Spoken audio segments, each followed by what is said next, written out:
we're about to see a guy who says, I'm pissed off at liberals, and I also still hate the Conservative Party. I'm pissed off at everyone, and I'm here to speak for the working class. This was an excellent tirade from the guy on NPR about why he hates phony NPR liberalism. I haven't seen anybody else react to this yet, so I'm hoping that we're the first ones to bring this to the YouTube universe because people need to hear what Bill Burr is putting down. Yeah, excited to take a look at this. Always a huge fan of what Bill Burr has to add to any given discourse. So let's take a look. Unfortunately, everybody, this is from NPR, so there is no video. I just slapped a picture of Bill Burr up there for us to play while we listen. And where my comedy act is right now is I'm trying to get regular people to stop yelling at each other and realize that it's a select few group of nerds, okay, eating raw almonds and doing their stupid workouts and everything and just competing with each other to have the biggest infinity pool. And the rest of us are getting pushed down. And they've politicized the whole stupid thing, and we're falling for it. And who's the they? Besides people who eat almonds? That idiot Elon Musk. Oh. That guy, like, he's going to... Like, she's ready for him to say some anti-Semitic bullshit or something, and then he comes with the delivery, and she's like, oh, I actually agree with you right here. Who evidently is a Nazi. Like, I just refuse to believe that it was an accidental 2-time Sieg Heil. And he does it at a presidential inauguration. This is why I hate liberals. It's like liberals have no teeth whatsoever. They just go, oh, my God.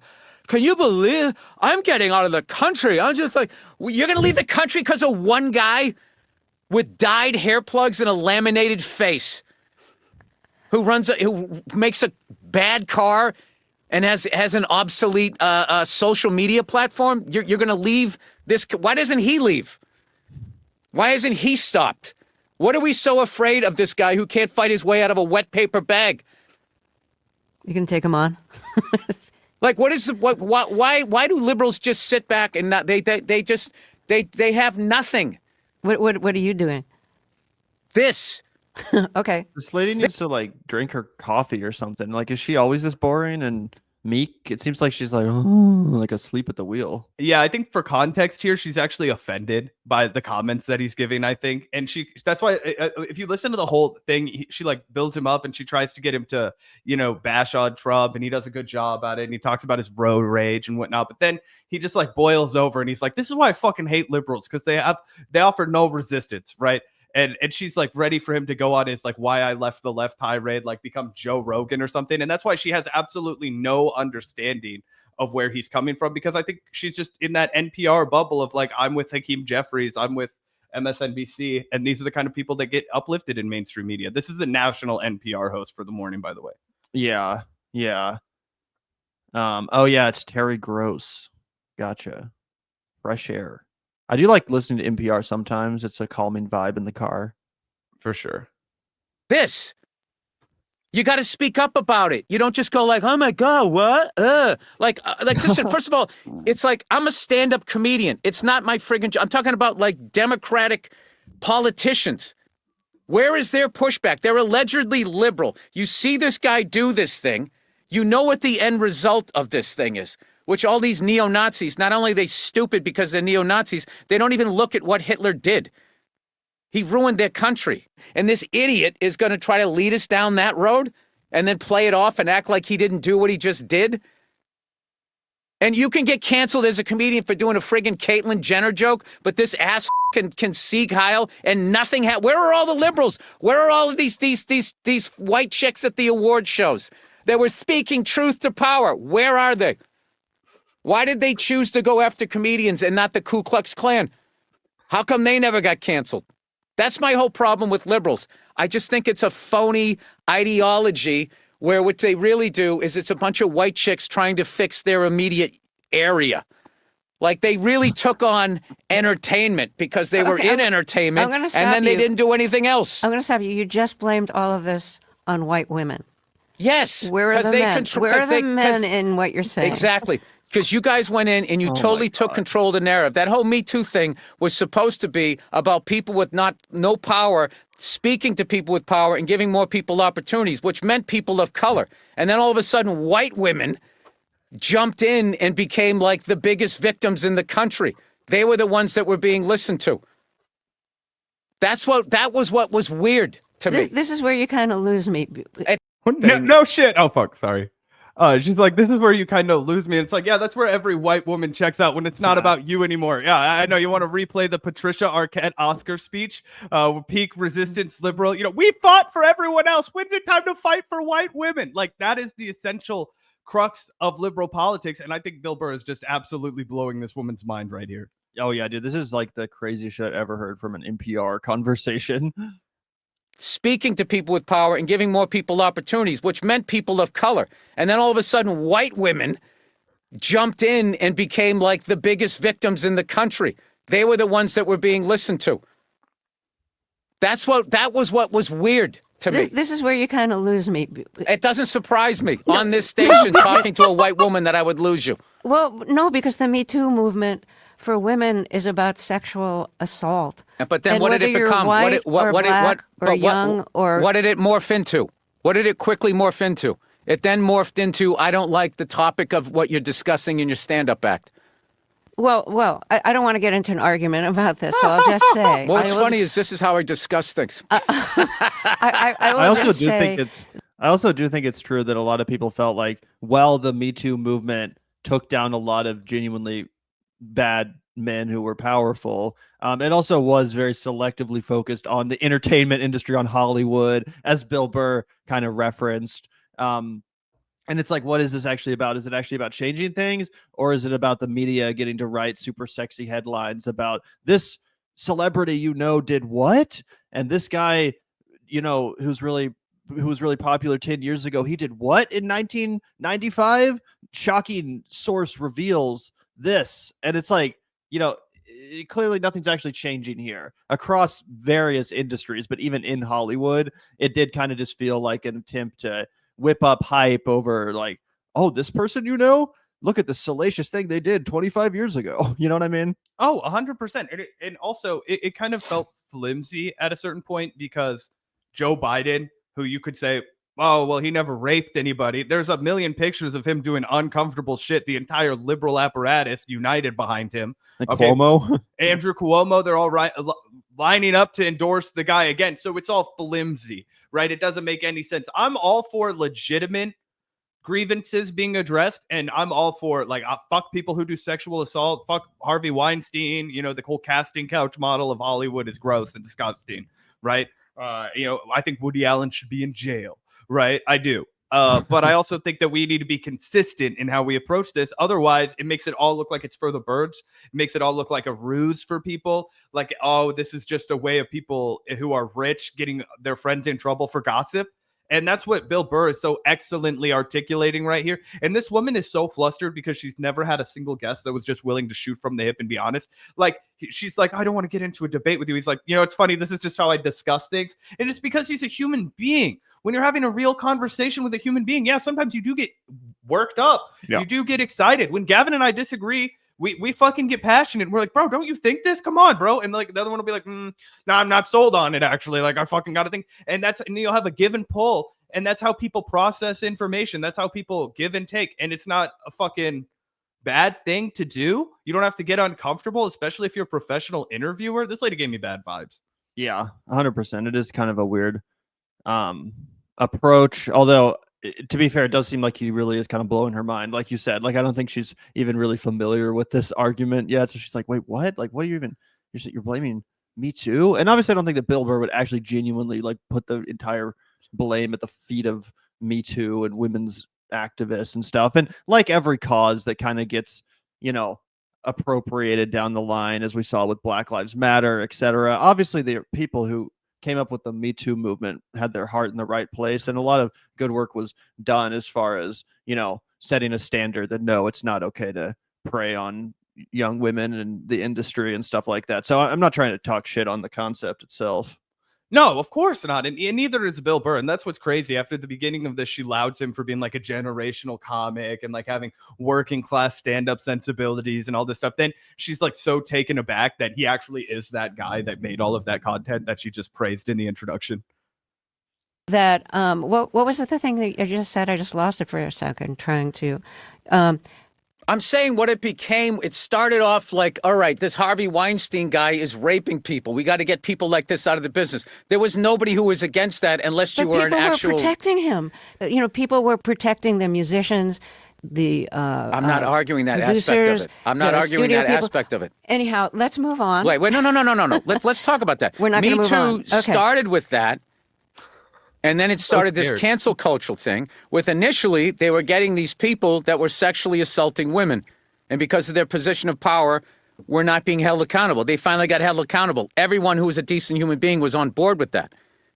And then suddenly within a year, it became if you were at a comedy club and somebody filmed you and took one little piece of excerpt from your act, all of a sudden you were thrown in with Harvey Weinstein. And you were kicked, you were like put on the bench, basically, and you were not allowed to work in the friggin' business. Am I nuts? Did that not happen?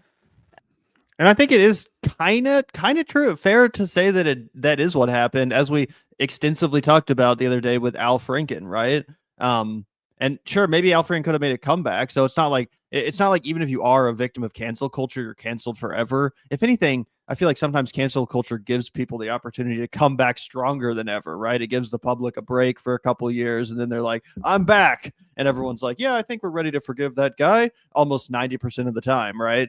I think even, Kevin Spacey is planning a comeback. So it's definitely possible. But I do think it's fair to say that there are people like, Al Franken or fucking Neil deGrasse Tyson. Aziz Ansari. There were a ton, and people in our chat, you guys can be whiny babies about this, but you have to understand this is a huge handicap for the left. If you guys want to win, we have to address this, okay? Like, oh, what? No comedians were canceled? Like, dude, there was a massive overreaction from liberals to regular edgy stuff, and it created a barrier from us to be able to legitimately argue for actual things that were correct, right? Like, when people create such a hysterical outrage culturally, mammothly, over an Aziz Ansari thing, or like the fact that like a comedian said the R slur during their stand-up special. That one's personal to Zach. And it was a fucking outcry. I've had to retire that word because Elon Musk and all the worst people in the world have used it to death. But I'm not relenting. As soon as those people are irrelevant, I'll bring it back.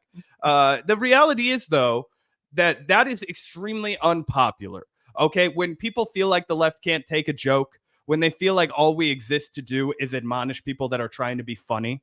Okay, now there's a real difference between punching down and telling a bad joke, right? And sometimes people tell a bad joke, and sometimes they intentionally punch down, and sometimes it's hard to tell the difference. But the reality is we can all tell that that's a far cry from like Harvey Weinstein raping people on a couch. We can all tell everybody, okay, you crossed a line when you're Louis C.K. and you masturbate in front of people and you don't get their consent for it. That's a problem. Probably shouldn't do that. Probably should, do something to make amends with people who are your victims for that, right? And we can all say that that's a little bit different than, saying a word you didn't like on stage, assuming that you're not talking about like an extremely vile stand-up set, right? And I feel like that's the point that Bill Burr is articulating right there. And it is an extremely common sentiment that's felt. Like he's like, I want to get rid of the really bad guys, but I also don't want to feel like I'm living in a state that wants to censor speech, because it desensitizes people to much more important censoring of speech. Yeah. I mean, admittedly, it is something I have a bit of mixed feelings on, because like he specifically referenced the jokes about Caitlyn Jenner. And I remember, Zach, even you pushed back publicly on Kyle when he said, when he gave the green light to make problematic or transphobic jokes about Caitlyn Jenner. So, it is something. He's a commentator that's a political commentator by definition. If a random guy at a stand-up show did a joke about that, I wouldn't have, felt the need to say something about it. Yeah. I just feel like, it's kind of hard to say where to draw the lines, right? Because, a lot of people are both comedians and political commentators, right? You could be a political comedian, right? Some people would even say that Kyle is that. So, it's tough for me. It kind of just goes on a case-by-case basis with jokes and with comedians. And it comes down to vibes for me, where it's like, I think Bill Burr, for example, could get away with making a joke that coming out of someone else's mouth, I would say is straight up transphobic and not funny. Right. But it's all about the delivery, and it's all about the soul of the person. I know Bill Burr's not a bigot. I know he's not a piece of shit. Right. So if he said something, I'd give him a little bit more leeway than if some fucking Nazi, some Ben Shapiro type was saying that joke. I might be like, yeah, that's kind of disgusting, or that's not very funny because you have no comedic talent. Whereas Bill Burr, I do think could get away with a hilarious joke, misgendering Caitlyn Jenner, or, pointing fun at a problematic notion like that. You know what I'm saying? Oh, 100%. And I think that Dave Chappelle like really beat a dead horse. I think that he wasn't funny. It wasn't funny at all. Yeah. Exactly. And I think that is a part of it, right? And I think that part of what the left needs to understand is like like the vibes are important, right? Like you said, it is about vibes, and it's the same way that I don't think like Kyle Kalinske should be canceled because he tweeted the N-word like 1 million times throughout his career. Like you know what I mean? Back in the day, yeah, 100. But you know what I mean? Like I think now he's one of the best commentators, period, right? But nobody would say you should tweet that. Yep. Nobody would excuse the fact that it was bad that he tweeted that, right? I think it's a great example of growth. I think it's a great example of somebody who didn't turn to bitterness, but just continued to do what they believed was right. And now decades later, like almost or a decade later, nobody even really knows about those tweets, right? Like Kyle has 1.7 million, YouTube subscribers. You know what I mean? Like that's an example of a guy that could have been lost to cancel culture that I think would have been like an insane loss for the left. You know what I mean? So I just think we have to understand that there is, an overreach. You know what I mean? Oh yeah, I agree. But I do think, like I said, it oftentimes it's a case by case basis on not just the person being canceled, but also the person doing the canceling, right? Because there's a proper way to do both things, right? There's a proper way to make edgy jokes that doesn't make you seem like a total bigoted piece of shit. And there's also a way to check someone in a way that doesn't make you seem like a condescending, elitist liberal piece of shit. You know what I'm saying? There's a correct way to do both, and I just feel like a lot of people lose sight of that, and they want to apply one consistent standard to both things. And it's like, no, unfortunately, yeah, Bill Burr could get away with an edgier joke than a lot of these right-wing Nazi pieces of shit that aren't capable of actually being funny. Like I said, Dave Chappelle, he was not able to make his trans jokes comedic, in my opinion. It is word funny. Saying J.K. Rowling is right, that's not funny. That's not a joke. There's no punchline. It's just basically you're co-signing a transphobic statement. But Bill Burr, I have seen him make genuinely hilarious, edgy jokes. And I have seen Dave Chappelle do that as well from back in the day. 100%. Yeah. What I'm saying is people are like, oh, there's no cancel culture. There's no such thing as cancel culture. What there is the impression of a cancel culture and of a mob that doesn't care about sexual assault when their guy does it, but does care about it when it's a guy that's coded like you, if you are a, non-political person. Right. Like I said, it became really hypocritical for Democrats to wear pink hats and be like, we love women. We're the party of women. And then get behind Andrew Cuomo and then get behind Joe Biden and get behind all of these assholes in real life who have real legitimate sexual assault allegations against them. And then they want to turn around and they want to act all morally superior when a guy like Pete Hegseth is on trial. Right. When a guy like Kavanaugh is on trial. Right. But when it's their guy, they twiddling my thumbs. Sun was in my eyes. I couldn't actually talk about that guy's sexual improprieties. Right. And you might be like, well, there are people on the left who are the real left who are actually critical of all those things. And I would say, yes, of course, I'm one of those people. But the perception to the rest of America is not that. It is a shallow, vacuous, empty, performative politics that we have to do something about. Is my whole point. 100%. No, I've been saying that for years. It comes off like insufferable virtue signaling to the vast majority of people. I totally agree with that. Yep. So anyway, that was all that is. Anyway, Bill Burr being a legend and saying the hard part. That's why we're doing our best to teach the left how to properly virtue signal and how to be properly woke. That's what I'm saying. That's why we've embraced the dark woke label, because there is a way to sell these positions and to sell progressivism in a way that doesn't seem cringe. You can find it here on the Vanguard. It's exactly the way we purvey these ideas. Just saying, not trying to brag, but the answer is here, guys. Oh yeah, and people are pointing out, they're like, you can't talk about Democrats and sexual impropriety without talking about how Clinton is their guy, and then Hillary Clinton was literally the person that they nominated to run in 2016, whose husband had a big sexual abuse scandal. Okay, a guy who would have been taken down a la Harvey Weinstein in another generation. You were going to have the woman that stood by him, that laundered his reputation, that laid in traffic for him every single fucking day, and continued to say he was a great man and he did nothing wrong, and that their relationship issues were their own and all that kind of crap. It is what it is. That's the Vanguard promise, by the way. 2 white guys fix woke. Hit the subscribe button if you want more of that. Yep. Yep. Anyway, but no, yeah, it's total hypocrisy, and at least that's how most people perceive it. Complete, disgusting hypocrisy. And that's the problem with what we have to do as a left. Like, you might be like, that's not me, I'm not that Democrat. Yeah, but you have to change people's perception of those Democrats if you want to win. When people think of the left right now, they think of the corporate Democrat, Silicon Valley, Kamala Harris, totally empty and shallow and vacuous, like the lady that Bill Burr was just talking about. Oh, you're mad at white women? And he's like, yeah, I fucking am, because you guys appropriated a legitimate movement. Okay, and you made it all about yourselves. Okay, and actually Dave Chappelle used to have a fucking incredible bit. Speaking of Dave Chappelle back in the day, this guy was a legend.